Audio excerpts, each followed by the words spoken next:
When I transmigrated, my best friend had already disguised herself as a man and ascended the throne. I saw the screen flooded with mocking comments. What's the use of a villainess disguising as a man to become emperor? She can't take an empress or have a crown prince. Her identity as a woman will be exposed sooner or later. LOL. The villainess even tried to use the male lead to get pregnant, but ended up giving him leverage. She was executed by 1,000 cuts before the throne even warmed up. How despicable is that villainess?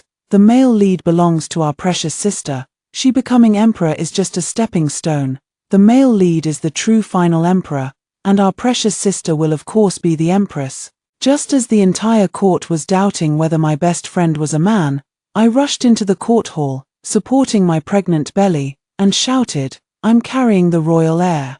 My best friend wept with joy and immediately wanted to make me the empress. The entire court was stunned, and the Tanhua scholar frowned with his handsome brows. I remembered my transmigrated identity seems to be the Tanhua scholar's unwed, pregnant, and obsessive secret lover. But now that I'm the empress, who would still be a secret lover? Hello, everyone. Welcome to my channel. Subscribe us to read wonderful stories every day. Now the story begins. After I announced that I was carrying the emperor's child, the entire hall fell silent. My best friend Lee Sangran lowered her voice, gritting her teeth. How did you also cross over? I glanced enviously at the dragon crown on her head and leaned in to whisper in her ear. You lucky brat, you got to become the emperor. I don't care, quickly make me the empress. I want to be the most noble woman in the world. Lee Sangran rolled her eyes. I'm going to throw a tantrum if you don't hurry up. I'll roll around on the ground and make a scene. Lee Sangran was both amused and annoyed, secretly pinching the soft flesh of my arm. I watched Lee Sangran, who finally showed a bit of life, and quietly breathed a sigh of relief. When I first transmigrated here, I stared at the despairing face on the dragon throne and felt nothing but unfamiliarity. In my memory, Lee Sangran was strong-willed and decisive, vivid and lively, bright and always smiling. When I got cheated by a merchant while shopping and endured it meekly, she would drag me back, slam the table, and argue fiercely with the merchant until they refunded my money. Then we would go drink bubble tea together, pushing and shoving each other on the street, laughing until we trembled. She was proud and brave, afraid of nothing, but just now, she on the dragon throne seemed like a cornered, helpless young animal. Sitting alone on the dragon throne, her eyes were angry, wary, desperate, and exhausted, like a dead person. She had lost a lot of weight, her face was pale, and her body was as tense as a fully drawn bowstring. I saw the bullet comments. Knowing the court is fraught with danger, many people are going to great lengths to pull her down from the dragon throne. Her best friend was an all-around academic genius in the original world, and even after transmigrating to ancient times, she became an outstanding emperor. But there is one thing. She ascended the throne disguised as a man and cannot reveal her female identity, so she cannot take an empress or have a prince. Ancient men were always strange. They could submit to an incompetent male emperor but could not tolerate an outstanding female one. The barrage of comments and the entire court watched in stunned silence as I rushed up the steps, plopped down on the armrest of the dragon throne, and announced the shocking news of being pregnant with the imperial heir.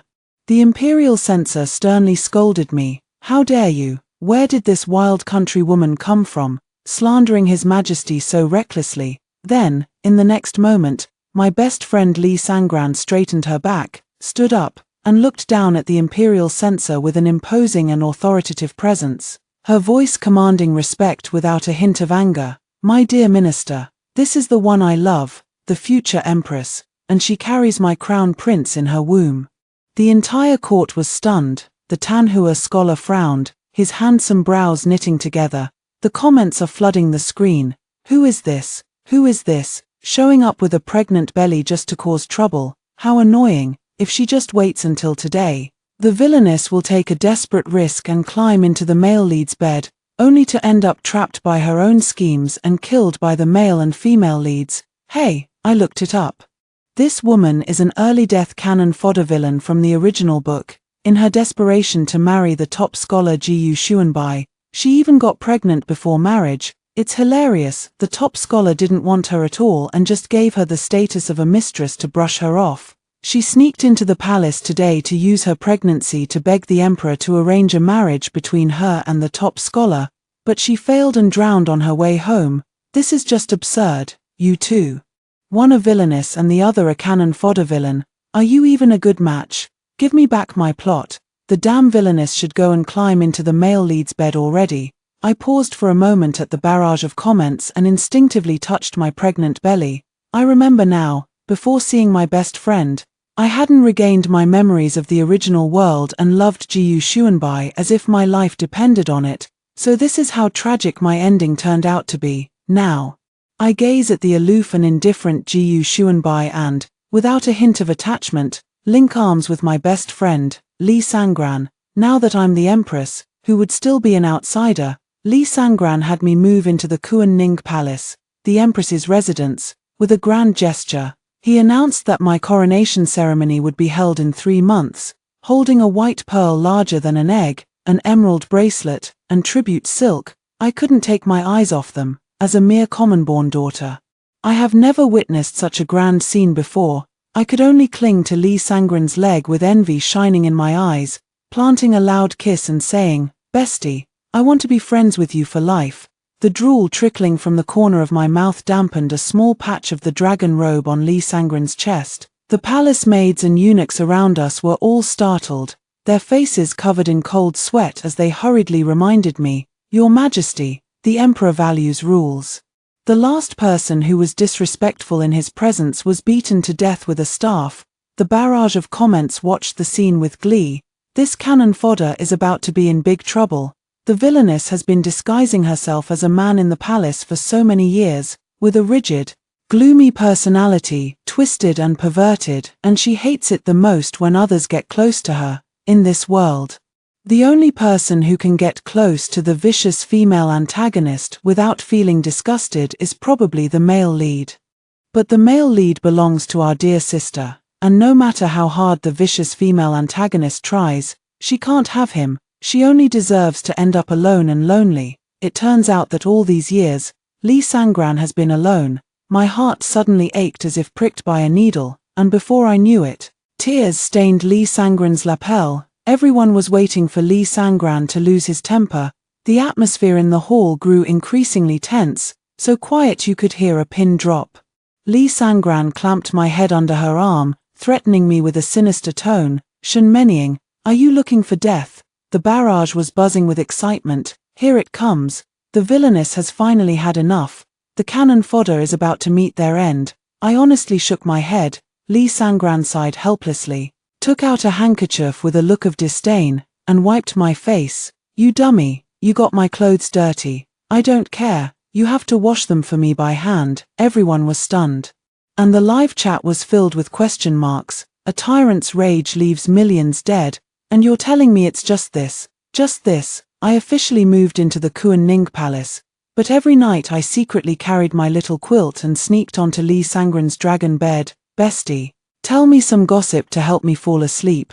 "Cut it out, I know you too well. Once you start gossiping, you get all worked up and won't sleep. I have to get up early for court duty tomorrow." "Bestie, they're all chirping that you're not a real man." Should I put on a high-pitched voice and moan a bit? That works. Just remember to keep it up all night. I want to be the most impressive emperor. "Bestie, I've thought of a better idea. I'll shake the bed instead.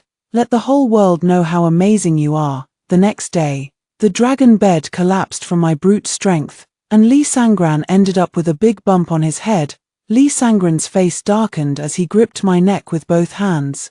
"Shen Menying, I'll kill you. You came here just to cause trouble for me." Li Sangran punished me by making me squat and copy books, and I wasn't allowed to eat meat for a day. At lunch, the old eunuch secretly slipped me a big chicken leg to thank me. "Your Majesty, since you arrived at the palace." His Majesty has finally started to smile. "Serving has become so much easier, and everyone adores you." I scoffed and pointed at the tall, cold-faced man not far away. "Then why does he seem to dislike me so much? That man has been glaring at me coldly for days, the chill in his eyes so sharp it sends shivers down my spine even in the sweltering heat." The old eunuch lowered his voice, his tone tinged with fear. that is Marquis Lu. Oh ho, that's the heartless male lead who cruelly rejected Lee Sangren's attempt to climb into his bed and even caused her death. I tossed aside the chicken leg, clapped my hands, and walked toward Lu Yenza. I haven't been officially crowned as the empress yet, so Lu Yenza doesn't need to bow to me. He just coldly lifted his thin eyelids to look at me, tall and graceful, with an ethereal aura, like a bright, clear moon. No wonder he's the male lead, it's just that his attitude toward me is really cold. Even carrying a hint of unintentional malice. I don't know where I offended him.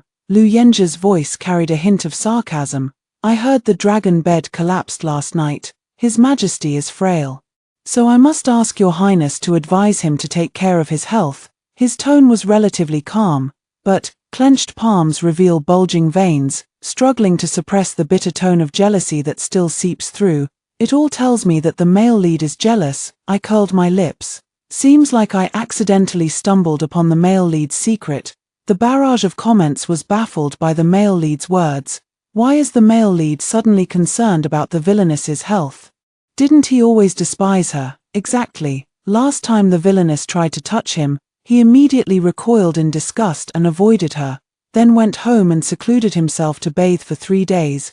Maybe the male lead is just being kind. That cannon fodder has been making such a scene with the villainess every day. The entire court knows they've been indulging in nightly revelries. The male lead is probably just genuinely worried about the villainess's health deteriorating. But to be honest, the male lead's attitude is really strange. The way he looks at that cannon fodder is as if he's seeing a love rival. I stared at Lu Yenza, my voice cold. You worry too much, Marquis. Of course, His Majesty will take care of his health. We are meant to be together, one life, one love. Lu Yenza's expression instantly turned uncontrollably grim, his eyes dark and gloomy. I let out a cold, silent laugh. Not only did he pretend to be dead to keep Lee Sangren away, but he also took the opportunity to kill her after discovering her identity. This kind of male lead, he is simply not worthy of Lee Sangren. When Lee Sangren returned to the palace after court, I hurried back to hold her in my arms and act spoiled. Okay Bestie, hungry, food. Lee Sangren rolled her eyes, poking my round belly with her fingertip, wearing an I know you too well expression as she sneered.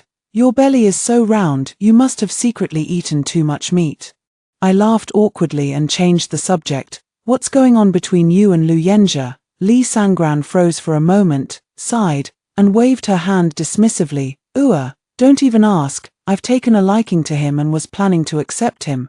But he really dislikes me. I'm the emperor, after all. There's no shortage of beauties for me to choose from. If he's unwilling, so be it. I don't even care. I breathed a sigh of relief. Speaking of this, Lee Sangren looked at me with a resentful expression and poked my arm. You're one to talk. What's going on between you and the Tanhua Lang? Jiyu Xuanbai, the child in your belly is his, isn't it? Lee Sangren clicked her tongue. Ever since you entered the palace, he's been submitting memorials every day, hoping to see you. Jiyu Xuanbai is the 3rd top scholar in the imperial examination, exceptionally talented and brilliant, renowned throughout the capital and strikingly handsome. He has always been aloof and indifferent to others, so it's quite unusual for him to submit so many memorials in a row. Just say whether you'll see him or not, so I can send him away. For a fleeting moment, my vision blurred. Ever since I regained the memories of my original world, the memories of this world have gradually faded. The only thing I remember is my unreserved admiration for Jiyu Xuanbai. She would spend all her wealth and go to great lengths to find a rare ancient scroll just because he liked it. She would remember his birthday and start preparing gifts months in advance every year. When he was drugged with a love potion, I risked my own innocence to help him detoxify, but none of it mattered. The ancient painting was torn by him. Birthday gifts were returned untouched year after year. Even losing her innocence only earned her his words, I am only willing to take you as a mistress. Do not entertain any other thoughts. At the moment she learned of her tragic fate, all the affection and admiration I had for Jiyu Xuanbai turned to dust, vanishing without a trace. I don't want to like him anymore. Taking a deep breath, I put on a cheeky smile to meet Lee Sangren's worried gaze and shrugged nonchalantly. Fine, let him come. I want to break up with Jiyu Xuanbai on the spot. Jiyu Xuanbai came to see me, but not alone. In the tranquil courtyard with a winding stream, a girl in a pink dress intimately rested her hand on Jiyu Xuanbai's shoulder, idly rubbing his flushed earlobe with her fingertips, while her lips were pouted so much they could hang an oil bottle. I heard her crisp, clear voice, tinged with a dissatisfied whine. Jiyu Xuanbai, you're really not being a good friend. So what if you found some lousy woman? You even kept it a secret from me. I'm coming along anyway. I want to see what kind of trash Jiyu Xuanbai, who wouldn't even marry me, actually fancies. The barrage greeted the girl like a long-lost relative. Our female lead, little sister, is finally here. We don't have to keep watching those two toxic supporting female characters anymore. Ha ha ha, little sister is so adorable and charming. That damn competitive spirit. Our little sister just can't lose to other women. But little sister, you're overthinking it. In Jiyu Xuanbai's heart, you're his white moonlight. A malicious cannon fodder can't even compare to a single strand of your hair. Sure enough, Jiyu Xuanbai helplessly rubbed his brow, the cinnabar mole between his eyebrows glowing a deep crimson under the blazing sun, his tone tentative. I am willing to marry you. Will you marry me? Xue Qingyi immediately retorted, of course not. I like brother Lu Yenza. I only see you as a good friend. Jiyu Xuanbai's eyes welled with pain. And he curled his lips in self-mockery. I know, if you were willing to marry me, how could I ever marry someone else? Jiyu Xuanbai's voice grew increasingly low and hoarse. Xue Qingyi curled her lips smugly, yet feigned anger, pounding Jiyu Xuanbai's shoulder and placing her hands on her hips. So you were just settling for that woman, you heartless scoundrel. You're really bullying us girls. I don't want to talk to you anymore.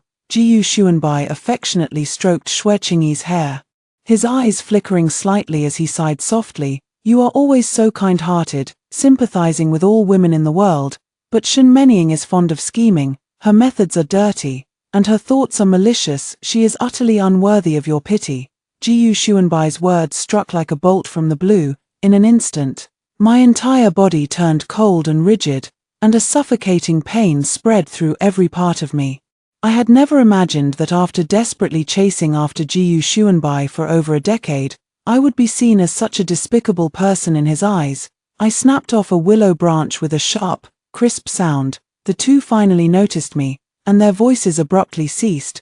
Jiyu Xuanbai frowned in irritation, rising to his feet to glare down at me, his tone harsh and scolding. Shen Menying, who gave you permission to hide and eavesdrop on our conversation? It's utterly disgraceful. You will soon be entering my household, so do not act in such a petty manner again. Xue Qingyi looked me up and down, a hint of disdain in her eyes, and let out a muffled laugh behind her hand. You're the woman Jiyu Xuanbai has taken a fancy to. You seem rather ordinary. I ignored Xue Qingyi and stared coldly at Jiyu Xuanbai, my tone impatient. What's the matter? Speak quickly. I wanted to resolve things quickly. Li Sangran was still waiting in the hall to have dinner. Jiyu Xuanbai was taken aback by my reaction and remained silent for a long while. He probably thought I would, as before, endure his scolding out of admiration for him, then meekly apologize and cautiously promise never to make such a mistake again. Jiyu Xuanbai's brow twitched fiercely, about to lose his temper again, but his gaze fell upon my swollen belly, and he gritted his teeth, holding it back, though his expression grew colder, tinged with a hint of annoyance. I came here to tell you that I am willing to take you into my household. Stop making a scene. My pupils dilated, my eyes filled with confusion. Nonsense. Me. I soon understood. Jiyu Junbai mistakenly thought that I was unwilling to be his mistress, so I was using the child in my womb to find another father, making him jealous and forcing him to marry me. And coincidentally, the emperor lacked an heir. Jiyu Xuanbai frowned deeply, his cold eyes fixed on me, the vermilion mark between his brows glowing brilliantly, radiant and vivid. Why do you always cause trouble? Do you know how serious the crime of deceiving the emperor is? Why can't you be as well behaved and gentle as Qingyi? Enough, considering you are pregnant. I will take responsibility for this matter and plead for mercy from His Majesty. But, Jiyu Xuanbai suddenly paused, his gaze icy and indifferent. I can only take you as a concubine. Do not entertain delusions of becoming the principal wife. My GU family enjoys a life of luxury and prestige, a lineage of nobility. Once you enter the household, you must observe the morning and evening rituals, serve your in-laws. None of these duties can be neglected. I detest women who use pregnancy as an excuse for laziness, and I loathe those who cling to their husbands under such pretense. Shenmening, do you understand, in matters of virtue and propriety? I have arranged for Chingy to instruct you. You must not provoke her anger recklessly, nor embarrass her in any way. If you do, I will surely punish you severely. Chingy loves peach and plum pastries. Remember to have them ready at every meal.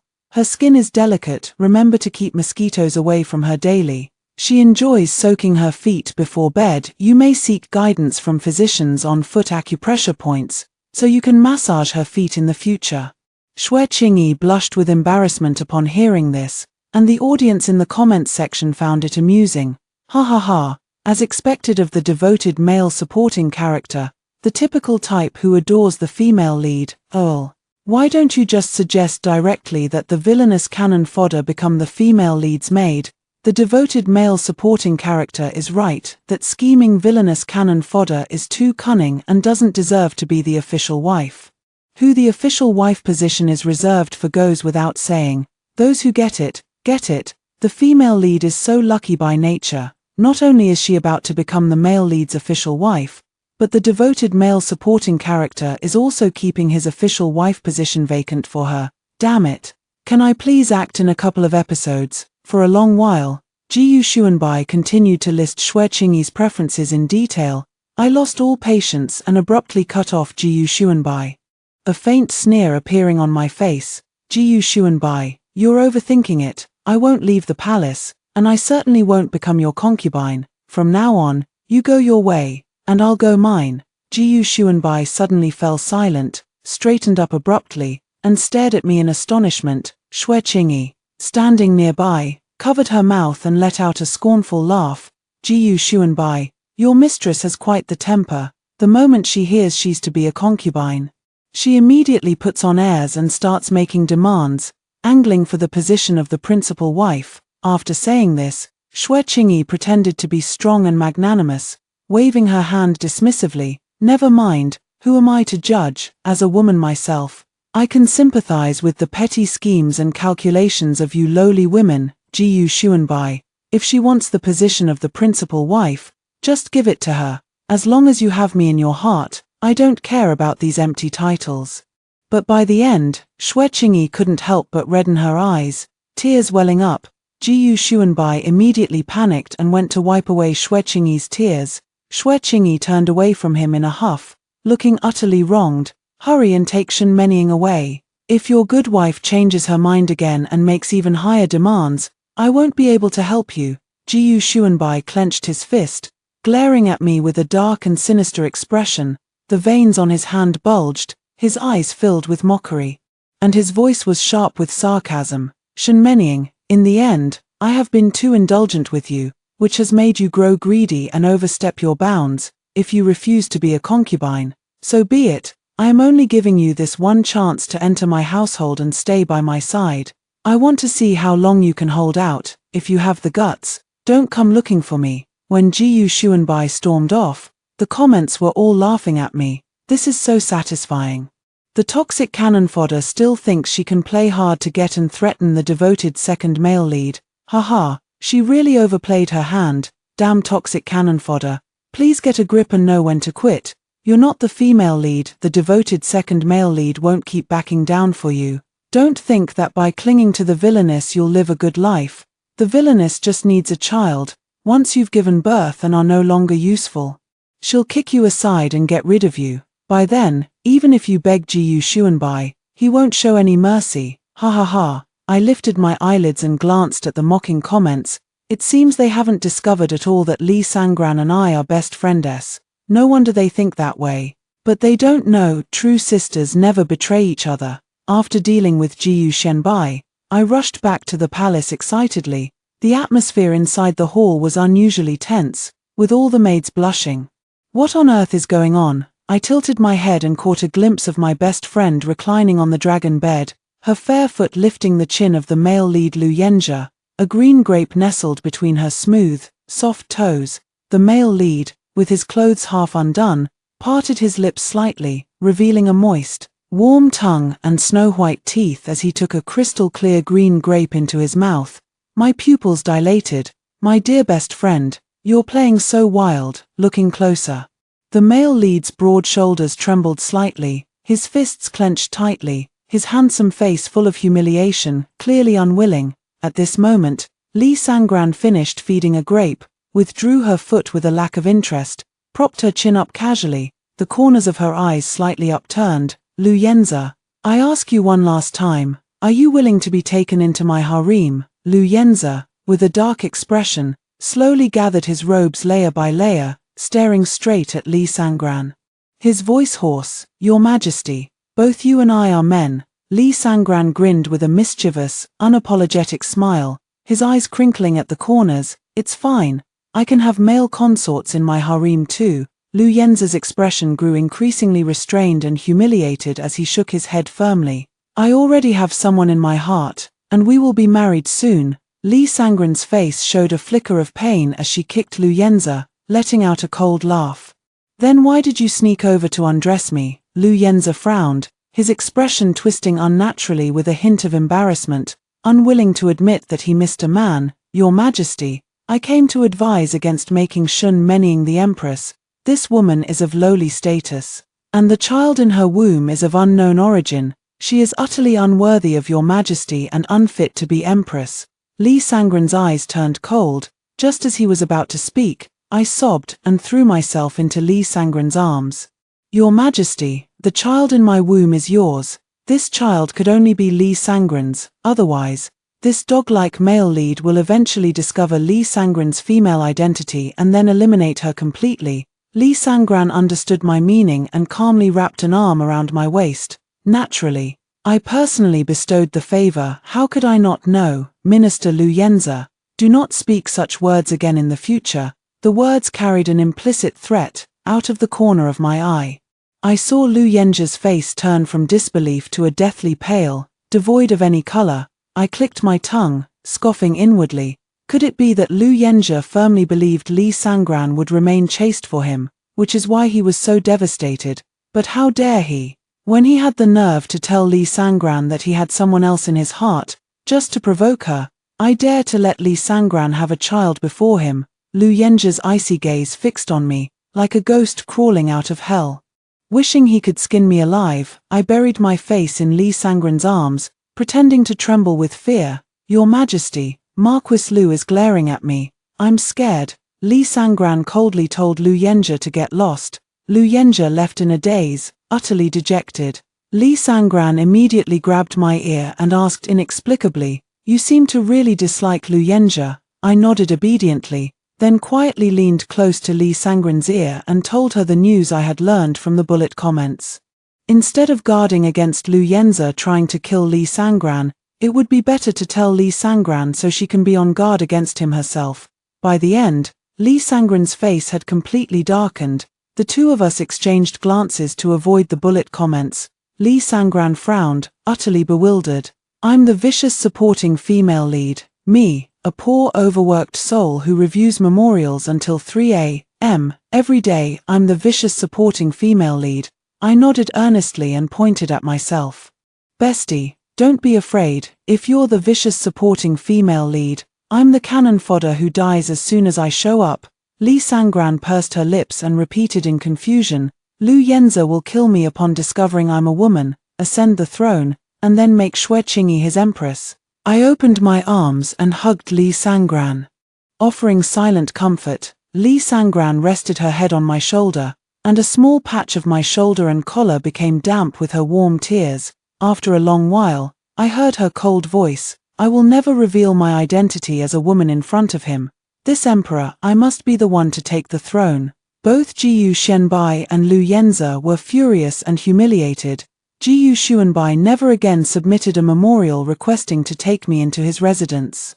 Lu Yenza used to bring rare trinkets from outside the palace every now and then to please Lee Sangran, but now, as if in a fit of pique, he never entered the palace again. Lee Sangran and I enjoyed the peace and quiet. As time passed, my belly grew larger day by day. Li Sangran would watch me running around with my big belly, his heart in his throat and his eyelids twitching nervously. The palace was filled with countless midwives and female physicians. Some were specifically in charge of my delivery. Others managed my daily meals, some told me stories to ease my mind, and there were even special physicians dedicated to making me more beautiful during pregnancy. After court, Li Sangran would rush straight to my palace, staying by my side without a moment's pause. Everyone says the emperor treasures the child in my womb as if it were his own life. No one doubts anymore whether this child is the emperor's. Everyone firmly believes it is Li Sangran's own flesh and blood. Otherwise, who would love another's child to such an extent? In the imperial court, the expression of Tanhua Lang Jiu Xuanbai grows darker by the day. His own mistress became the emperor's beloved, and even the child in her womb was of the emperor's own bloodline. All the court officials couldn't help but glance at the handsome and noble Tanhua scholar with sympathy. What also made everyone sigh with pity was Lu Yenzhe, who grew increasingly despondent. Lu Yenzhe spent his days in deep melancholy like a widower. Those who didn't know the truth might have thought his wife had eloped with someone else, but clearly, Xue Qingyi was with him all day long, only their wedding date was repeatedly postponed. With the emperor having an heir, Li Sangran's throne became even more secure. He also grew increasingly cold and aloof, his moods unpredictable, making people look upon him with awe and dare not approach. Catching Li Sangran sitting alone and coldly on the dragon throne, I casually tossed over a crookedly sewn diaper and smiled with great flattery. Bestie, the diaper I sewed came undone. You'll kindly help me fix it, won't you? I'm good at nothing and finish everything I eat without leaving a scrap. But Li Sangran is different. She's a genius who excels at whatever she does, mastering every field she touches. I stared at Li Sangran with pleading eyes. Li Sangran dropped her aloof act, grabbing the diaper and chasing after me from the dragon throne. Stomping in frustration, Shenmenying, you did that on purpose, didn't you? I'm the emperor, how could I possibly sew a baby's diaper? While dodging her, I cheered Jiu Xuanbai on. Bestie, you're so clever, you can definitely do it. I'm almost giving birth to your child, and if you don't sew the diaper properly, what if it poops on us while we're playing with it? Li Sangran stopped, panting, pressed her head in frustration, glared at me fiercely, and finally snatched the diaper angrily and started sewing. I slapped the armrest of the dragon throne, laughing until I was out of breath. Our good days only lasted 2 months. By the 3rd month, Jiu Xuanbai and Lu Yenzhe, realizing that we truly wouldn't seek them out, began to appear frequently before us. Lu Yenzhe could enter the palace, and as his right-hand man and trusted aide, Jiu Xuanbai could also follow him in. The first time he stopped me, Jiu Xuanbai lowered his gaze, glanced at my increasingly radiant face, and a flicker of admiration flashed in his eyes. He deliberately restrained his temper, as if forced to compromise, speaking in a gentle and patient tone. Menying, what is it that you truly want to stop being so temperamental? The palace is full of intrigue and scheming, and it's not a place for you. I looked up at Jiu Xuanbai, unable to hide the weariness in my eyes, the bright red cinnabar mole on his face now dull and faded. This man, who had always been so aloof and untouchable, the esteemed Tanhua scholar, had actually been driven to this state by me. Is it still the position of the principal wife that you want? Jiu Xuanbai gritted his teeth, as if making some kind of resolution. Fine, I will take you as my official wife. I've already discussed it with Qingyi before coming here, and she won't blame you. I almost laughed out loud. Jiu Xuanbai still thought that I wasn't truly serious about leaving him, but was merely putting on airs. Moreover, when he welcomed me as his official wife, his first thought was whether Xue Qingyi would be upset. When I laughed, Jiu Xuanbai let out a long sigh of relief, reached out to grab my wrist, and caressed it greedily, sighing contentedly with a tone of awkwardness. These past few months, without you, I've grown a bit unaccustomed. The summer breeze gently blew, stirring ripples in my calm heart. I gently pushed Jiu Xuanbai away, creating some distance, and shook my head slightly. Jiu Xuanbai, I don't like you anymore. I won't marry you. Jiu Xuanbai's expression froze, his pupils slightly widened, revealing a hint of incredulous shock. Jiu Xuanbai stood in place for an entire day, and upon returning, he shut his doors to visitors, indulging in drinking and sinking into despondency day after day.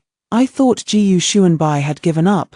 He had always been proud, he could lower his head once, but never a second time. But a few days later, Jiyu Xuanbai appeared in the palace once again. He would occasionally cross paths with me, wearing the sachet I once gave him at his waist, his gaze intense. I was endlessly annoyed and repeatedly avoided him. When I returned to the palace, Lu Yenjie was still kneeling at the palace gate, requesting an audience with Li Sangran. For over a month, Lu Yenjie had sought to see Li Sangran countless times, but was never once granted entry. Lu Yenjie stared at my abdomen with a pale face, sneering coldly and stubbornly saying, "I know, the emperor doesn't love you, you've merely taken advantage of being the first to bear his child." A few days before the coronation ceremony, Jiyu Xuanbai seemed to have completely given up and came to find me.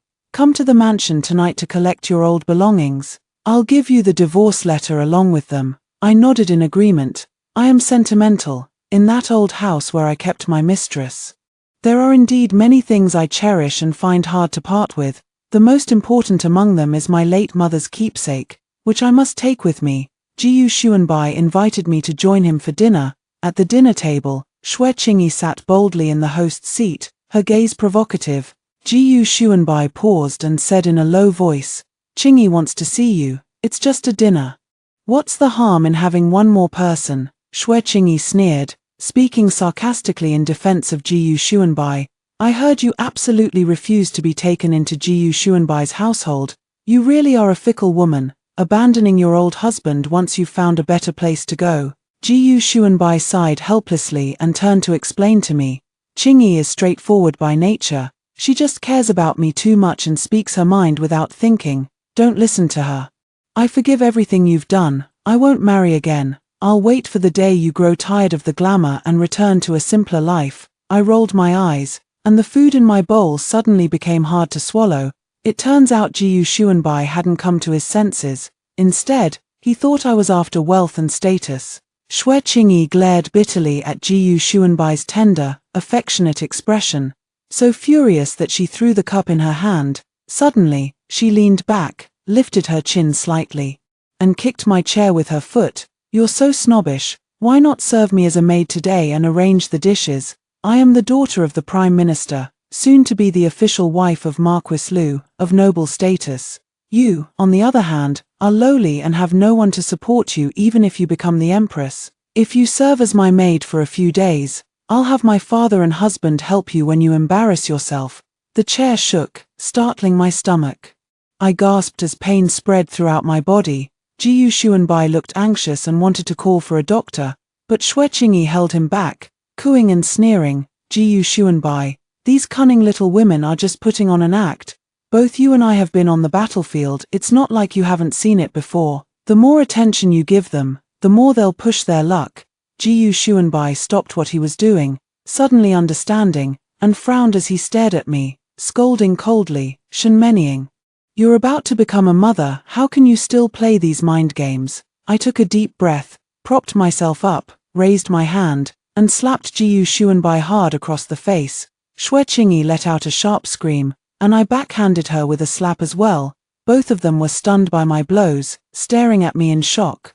"You wretched woman, how dare you hit me? I'll kill you." Xue Qingyi ordered the servants to restrain me, but not a single one dared to move, because the emperor had arrived in person. Li Sangran stepped in with an expressionless face, and I immediately threw myself into the arms of my best friend to complain.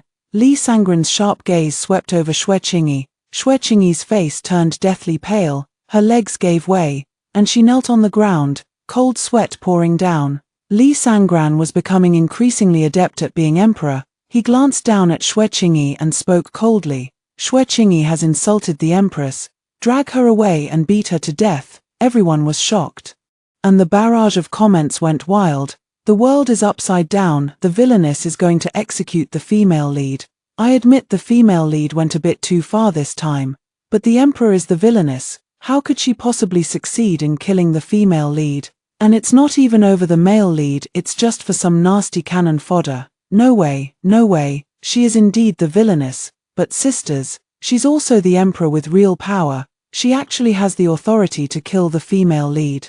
Why has the plot twisted into something like this? Where's the protagonist halo? Honestly, upstairs, the protagonist halo is nothing in the face of the villainess's real power.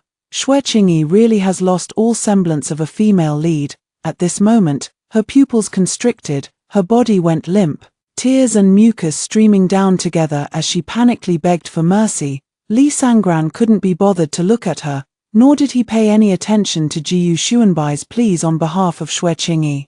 Focusing only on scrutinizing me, I coldly stared down Jiyu Xuanbai, letting out a scornful laugh. Jiyu Xuanbai, let me make this clear to you one last time today. I no longer love you, not because I crave wealth and status, but simply because you disgust me. You just stood by and watched others humiliate me. As a husband, you are incompetent. As a subject, you deserve to die. Such an incompetent and worthless man, how dare you expect my affection?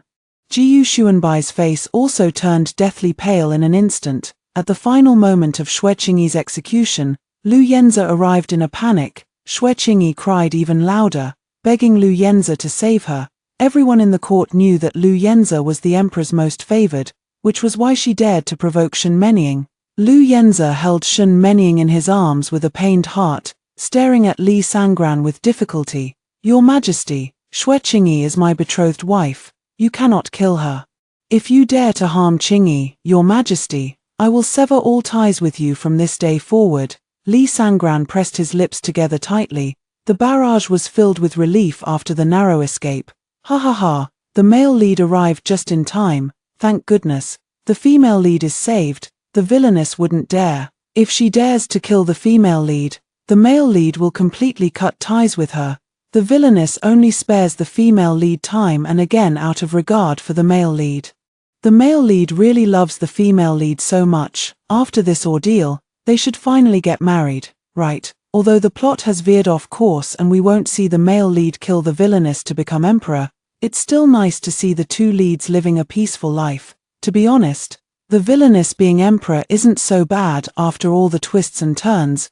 The common people's lives are getting better and more prosperous. Xue Qingyi, knowing there was a way out, immediately stopped panicking. She tidied up her appearance and even had the nerve to glare at me, as if to say, even if you are the empress, so what? With Lu Yanzi here, the emperor wouldn't dare to kill me. I glanced worriedly at Li Sangran, not wanting to put her in a difficult position, and was about to say I forgave Xue Qingyi, but the next moment, Li Sangran curled her lips and let out a cold, mocking tone, using the threat of severing ties to intimidate me. Lu Yanzi, I am the son of heaven, how could I yield to your threats? He's just a male favorite, after all. As if sensing what was about to happen, Lu Yanzi shook his head in disbelief.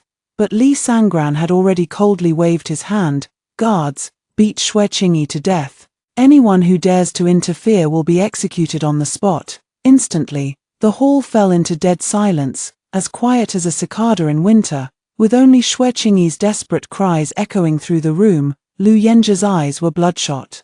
Filled with crimson veins of hatred, Xue Qingyi's blood stained the courtyard. After watching the execution expressionlessly, Li Sangran returned to the palace, sitting high on the dragon throne, silently reviewing memorials with a cold demeanor. The newly appointed young eunuch was filled with terror, his hands trembling like a sieve. Li Sangran irritably ordered him to leave, then sat rigidly, half of his face hidden in the shadows, like a solitary figure. I suddenly remembered what Jiyu Junbai whispered in my ear before I left. Your Majesty is so ruthless. Shen Menying, aren't you afraid? I ran behind her, holding my now painless stomach, and covered her eyes with my hands, deliberately putting on a playful voice. Bestie, guess who I am? Li Sangran was so angry that she let out a cold laugh. Shen Menying, why don't you just say your name outright? I exclaimed in admiration and flatteringly began to massage her shoulders. Bestie, you're so smart, you guessed it right. What reward do you want? How about I make you some cupcakes tonight? Li Sangran rolled her eyes. You make them? Are you trying to poison me? My eyes rolled around, and I pouted pitifully. But the imperial kitchen chefs don't know how to make these. I have a feeling you'll want some tonight. Li Sangran helplessly rubbed her forehead and got up in annoyance. You're the one who wants to eat, aren't you? Fine, fine. You little brat, I'll make it to your satisfaction. Alright, I really can't believe it, must have done something terrible in my past life to end up with you. I excitedly hugged Lee Sangran and cheered. What nonsense is Jiyu Xuanbai talking? Lee Sangran is our best friend. Why would I be afraid of her? I love clothes, jewelry, and accessories. So Lee Sangran specially built 3 palaces for me to store my garments, ornaments, and gems. To enjoy the evening cake in style, I took small, delicate steps to pick out an outfit. Just as I finally managed to choose a crimson dress after much difficulty, I suddenly noticed the liveliest barrage of comments yet.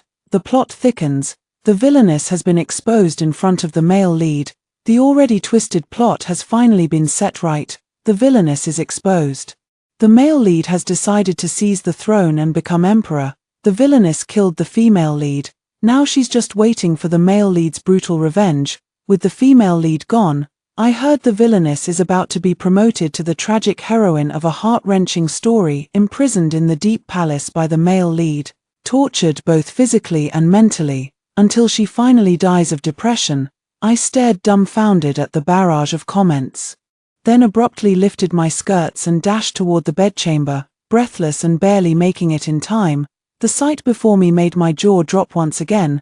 The bedchamber was awash in blood, a blinding crimson. Lu Yenza lay in the pool of blood, eyes wide open with unwillingness, a knife brutally piercing through his heart. Lee Sangran sat exhausted to one side, her clothes violently torn, revealing the crimson undergarments beneath, her neck covered in blue and purple bite marks.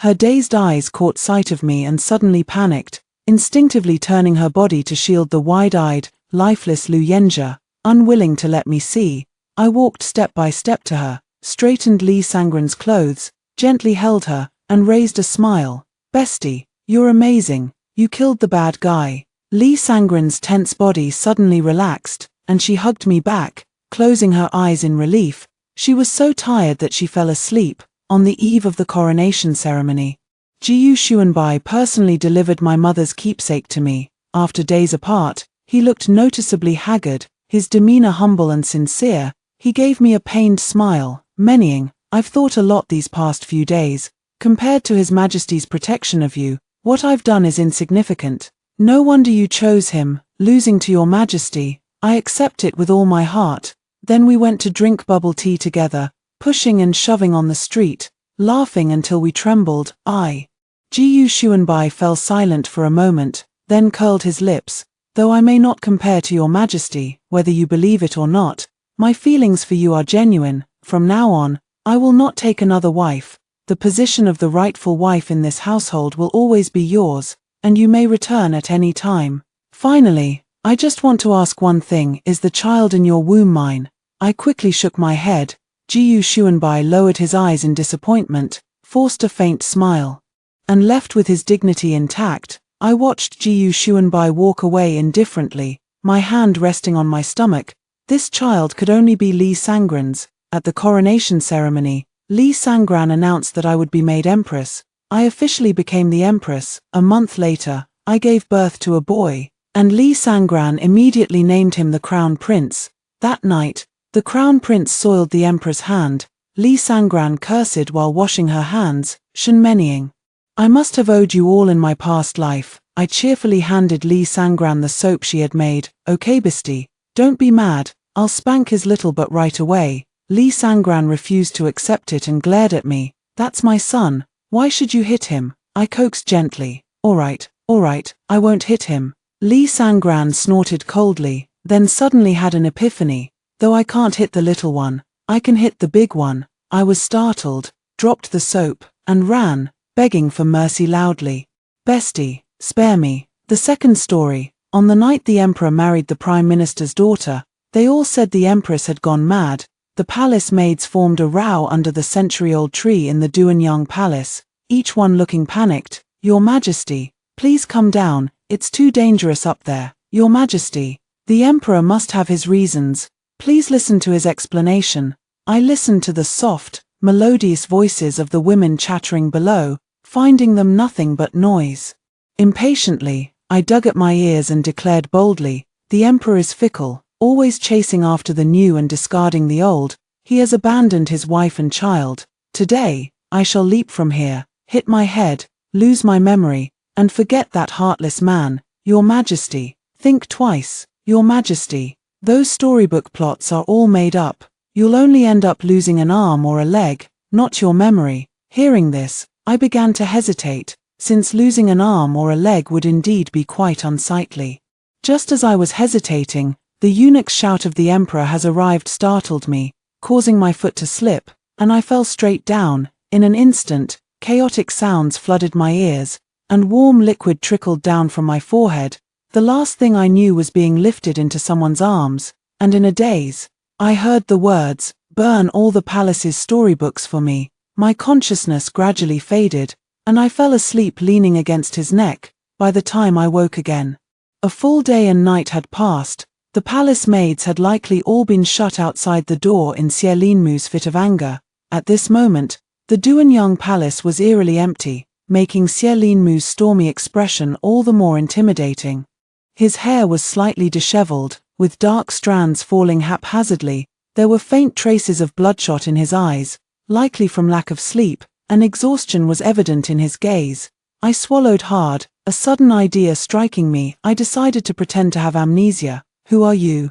Xie Linmu clearly didn't believe me, his face darkening as he said, "I'm your father." My grand performance was choked in my throat by his one sentence. The two of us fell silent for a long while, both wearing dark expressions, until I finally broke the silence. "Father." Xie Linmu was stunned, looking at me as if he'd seen a ghost. After a long pause, he finally managed to say, "What did you call me?" I called out again, "Dad." Xie Linmu rubbed his throbbing temples, trembling with anger. "Song Huan Huan, if you keep pretending, I swear I'll lock up all those storytellers so you'll never see the sequel in your life." Hearing this, I was naturally filled with anxiety.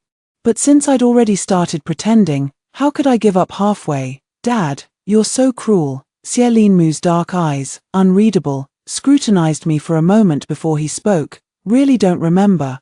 I nodded like pounding garlic. Xie Linmu curled a faint smile at the corner of his lips and slowly moved closer to me. "Do you know who I am?" "Dad, I'm not your dad." Xie Linmu grasped my wrist and placed it on his chest. "I am your husband." That affectionate gaze paired with that extremely enchanting appearance really made me unable to resist the temptation. My ears felt slightly warm, and I lowered my head a little, wanting to retreat, yet my body seemed frozen and wouldn't move. Xie Linmu saw my reaction, the corners of his mouth lifting with a frivolous expression. "Shall we do something together?" "Husband," I didn't quite catch on, looking up at him. "Do what?" "Do something that a married couple ought to do." That night, the incident of me kicking the emperor off the bed spread quickly throughout the palace, and the empress's amnesia was confirmed. Even the newly married consort Shen brought high-quality medicinal herbs to the Duanyang palace to show her pity for me. Naturally, I couldn't show my displeasure toward consort Shen, especially since I was supposed to have amnesia and couldn't openly act jealous. I glanced at the unknown items consort Shen had brought, smiled, and thanked her. Consort Shen said it was nothing and bent down to adjust her skirt. When she looked up again, she happened to see me secretly putting one of the things she had brought into my mouth. My hand stiffened, feeling awkward. I just wanted to taste it. Shen Iluo smiled gently, and I suddenly thought she was genuinely beautiful, so much so that even I was moved. She held the dark red fruit in her hand, carefully peeling it with her fair, delicate fingers. "This is a lychee. The outside is the skin. You're supposed to peel it to eat." I looked at the lychee I had just licked, feeling a bit embarrassed. No wonder it had no flavor. She handed me the peeled lychee with a warm smile. "Go ahead and eat. There's a pit inside, remember to spit it out." A warmth spread through my heart, and I found myself feeling less averse to her. I reached out to take it, placing the lychee in my mouth. It was tender and juicy, and I couldn't help but praise it profusely. "Delicious." Shen Iluo smiled and watched me without moving, feeling a bit uncomfortable under her gaze. I said, "What are you looking at me for?" She retorted, "Finished eating." I nodded. "What about the pit?" That day, news that the empress had nearly choked to death on the lychees sent by consort Shen spread like wildfire, and for a time, the relationship between the two became a hot topic of discussion in the palace. Xie Linmu looked at my flushed face, still curious, and asked, "Did you leave your brain at home when you married me? Since I am currently suffering from amnesia, I didn't dare act recklessly, so I answered with utmost sincerity, I've forgotten, but I believe I must have been exceptionally clever before, probably after marrying you. Some irresistible force caused me to lose everything but the exceptional part." Xie Linmu burst into laughter, handing me a cup of water. My empress is truly witty. I took the water he offered and drank a few sips.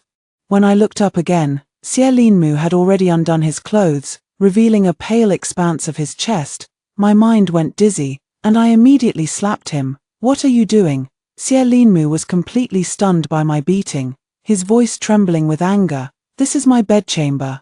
Can't I even take off my clothes? I'm still here. Don't you know how to be more careful?" Xie Linmu gritted his teeth and grabbed my hand that was covering my eyes. "You know how to be shy now.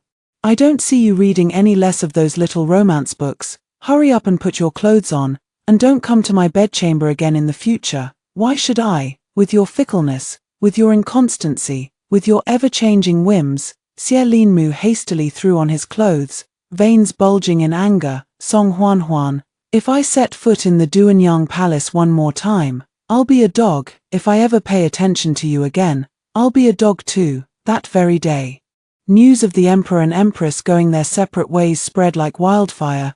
They even mapped out their routes, planning that he would take this path on odd-numbered days and she on even-numbered days. Their palace maids could only watch in speechless dismay. "Retreat, retreat. The emperor is in the imperial garden.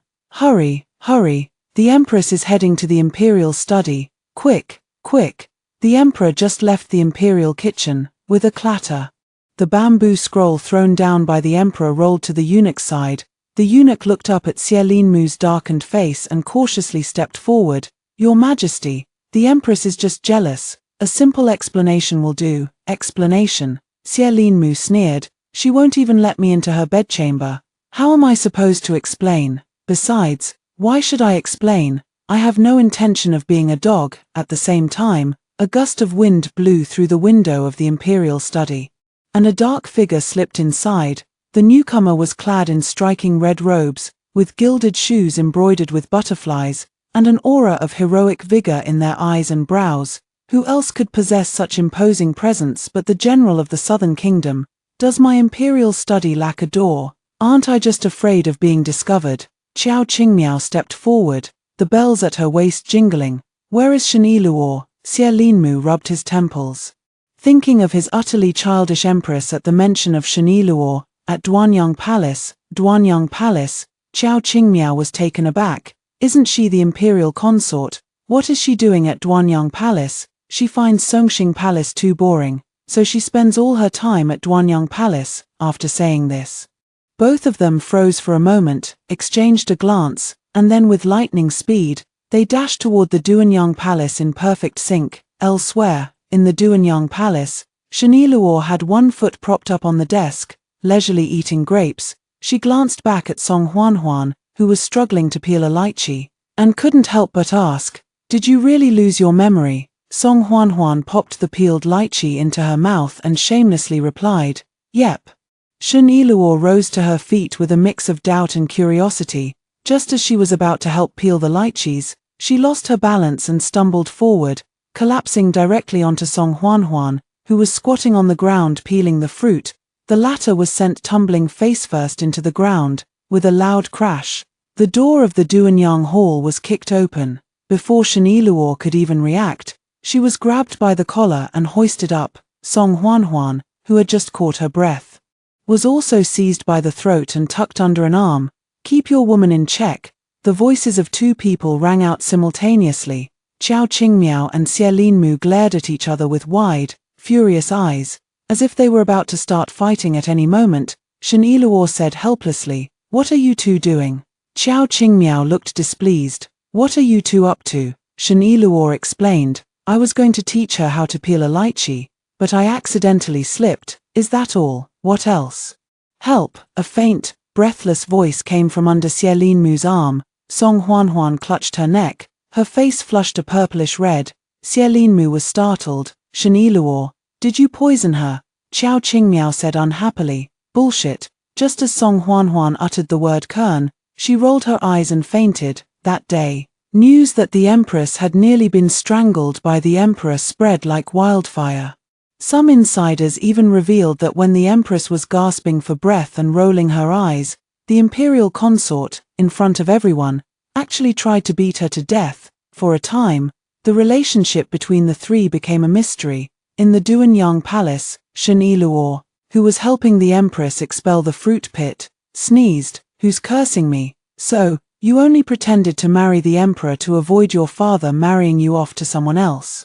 And then secretly hooked up with General Qiao. As soon as the words were spoken, my head was struck hard, nearly making stars burst before my eyes. Xie Linmu's dark eyes glared at me with exasperation. If you know how to speak, speak properly. If you don't, then keep your mouth shut, I retorted unhappily. Who are you to boss me around? Xie Linmu frowned. I've already explained everything clearly, and you're still pretending not to know me.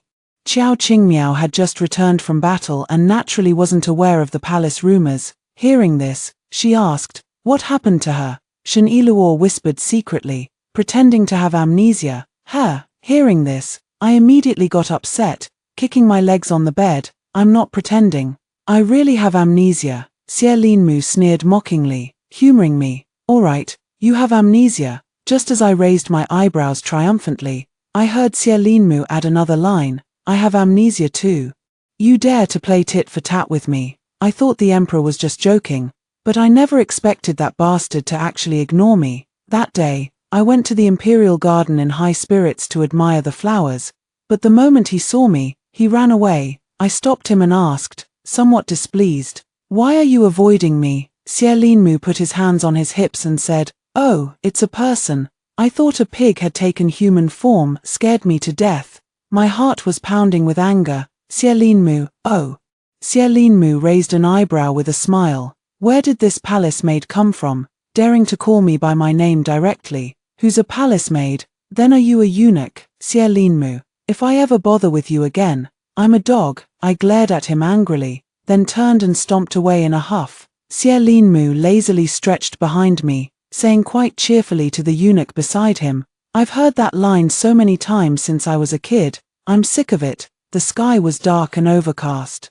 With clouds veiling the crescent moon, I rested my legs on the bed, swinging them idly, when I suddenly remembered the year I first met Xie Linmu right on that century-old tree in the Duanyang Palace. I had just plucked a fruit and was eating it triumphantly when a stone thrown by Xie Linmu from below the tree hit me, knocking the fruit from my hand. I was naturally furious, hands on my hips, shouting, where did this thief come from? Xie Linmu, dressed in black robes, looked up at me with his sharp brows and starry eyes, elegant and imposing yet still courteous, making it impossible for me to look away. The words I meant to say got stuck in my throat. Little Linmu also put his hands on his hips, his small face quite displeased. Who are you, and why are you in my mother's bedchamber? I am General Song's daughter, Song Huanhuan. I raised my eyebrows, beaming with pride. So, are you scared? General Song's daughter. General Song is so handsome. Why are you so ugly? Little Linmu clicked his tongue twice. Liar, that was the first time I laid hands on the young crown prince. I pinched his ears until they turned bright red and scratched several red marks on his neck, yet he still held back his grievances to comfort me, who was howling with tears after being angered by him. Stop crying, I'll buy you some candy, okay? Hearing this, I held back my sobs and unabashedly wiped my tears on him, nodding quietly. He didn't mind at all and carried me on his back. Big brother will take you to buy candy. Perhaps it was that one word, big brother, that tied the two of us together with a red string of fate, leading to a twisted romance.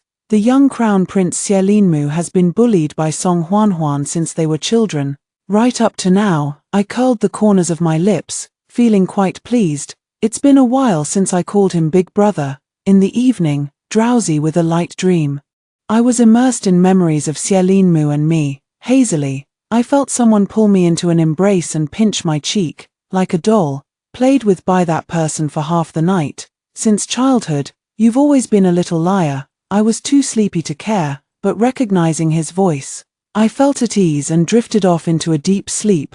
Wake up quickly, With bleary eyes, I looked at the protagonist of my all-night dream before me. Before my brain could fully process it, I kissed Xie. Then, feeling it wasn't enough, I slipped my hand inside his robe. Xie smiled at me, his face full of playful mischief, his tender eyes slightly narrowed. "Are you trying to flirt with your brother in front of everyone?" These words exploded in my mind like a bomb. My pupils contracted. And only then did I see Qiao Qingmiao and Shen Yiluo standing behind Xie. My face instantly turned green with embarrassment, and I wished I could find a hole to crawl into. Xie didn't mind at all and even joked, "What, did you wake up too early and forget how to act?" Shen Yiluo covered her mouth and laughed. "Huan's face is as red as an apple." I glanced at the mirror beside me and only then noticed a blush on my cheeks, as if I had applied rouge. I pulled down the bed curtain, shutting Xie out, and muttered, "I'm going to change clothes." Hearing the sound of the door closing outside, I finally breathed a sigh of relief. I touched my burning red face, my heart still fluttering with nervousness. Upon reflection, I never told Xie that I liked him, nor did I hear him say he liked me. We just naturally became a pair of lovebirds.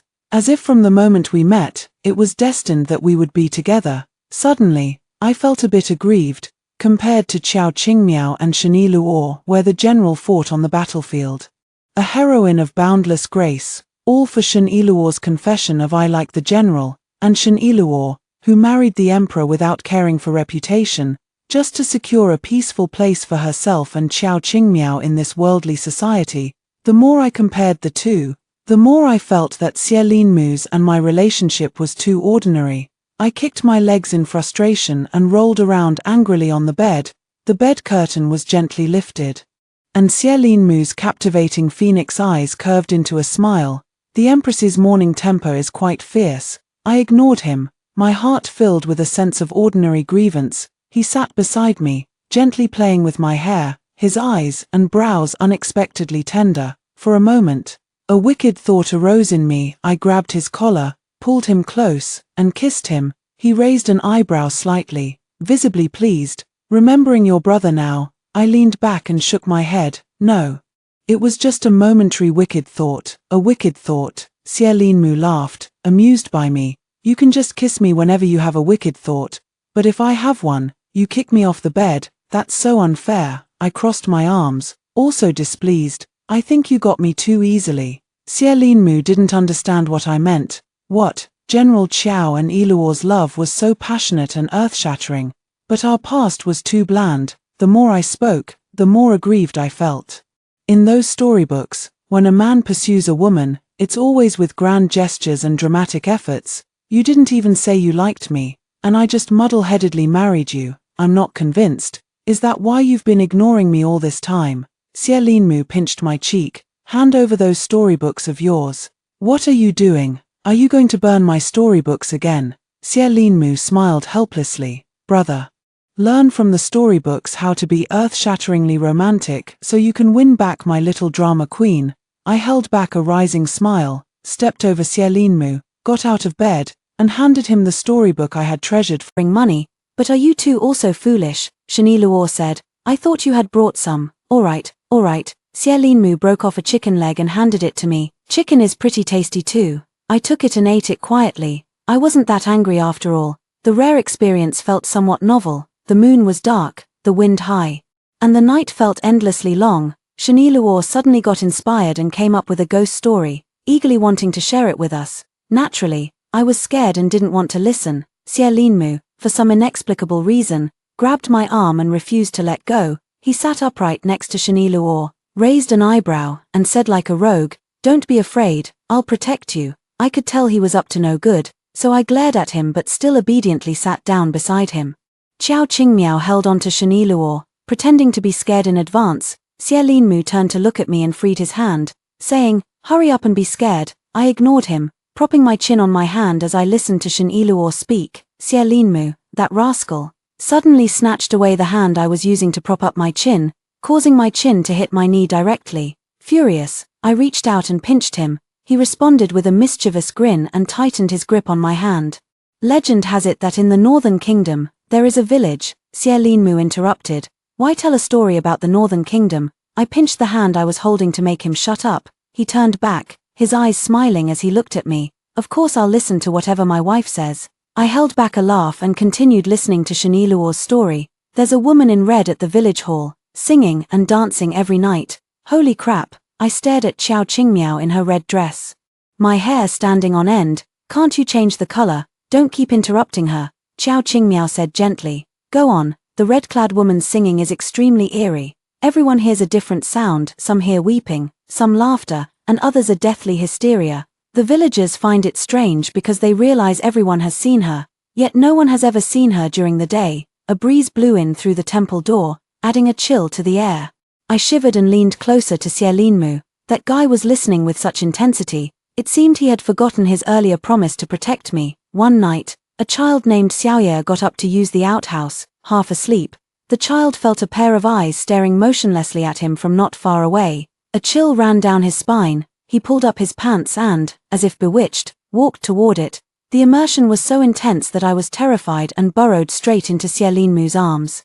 Xie Linmu narrowed his eyes slightly, wrapped an arm around my waist, and whispered in my ear, "Madam, you smell so good." My face flushed red, and I suddenly forgot my fear. I clung to his leg, covering my face, and continued to listen. A faint red glow shimmered in the grass, and the further in we went, the clearer the sound of a child's crying became. Xiao Yue picked up a stick and pushed aside the bushes. He was instantly chilled to the bone with fear, because Shaniluo's eyes widened dramatically, unconsciously. I found myself staring motionlessly into those whirlpool-like eyes. Suddenly, she lowered her voice. It was a woman in red, covered in blood. I shuddered involuntarily and glanced at Xiao Qingmiao, who curled the corner of her lips slightly, her voice icy cold.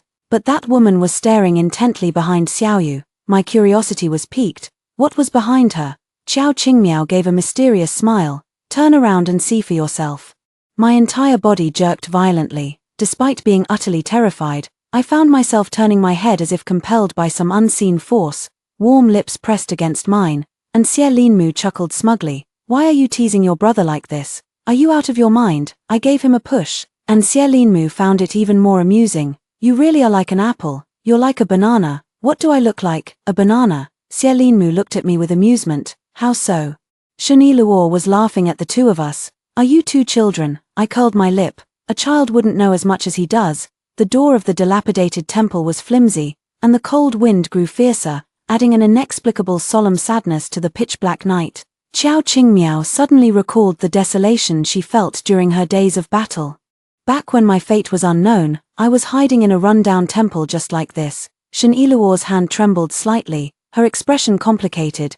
Xiao Qingmiao looked at her, genuinely heartbroken. If I had known back then that you also liked me, I would have done everything possible to send word that I was still alive, so you wouldn't have waited in vain for 2 years, not knowing whether I was dead or alive. Shaniluo gave a faint smile. If you had truly died, I wouldn't have lived on alone. Touched by their earnestness, I too grew sentimental. Reminded of the day Xie Linmu said he would marry me, I suddenly asked, do you have any deep regrets, something you wish you could go back and make right? Yes, regretting that we met too late, Shaniluo said, gazing at Xiao Qingmiao. I wish we could have been childhood sweethearts, like the emperor and empress. Xie Linmu thought for a moment and also spoke up. I never said I liked you.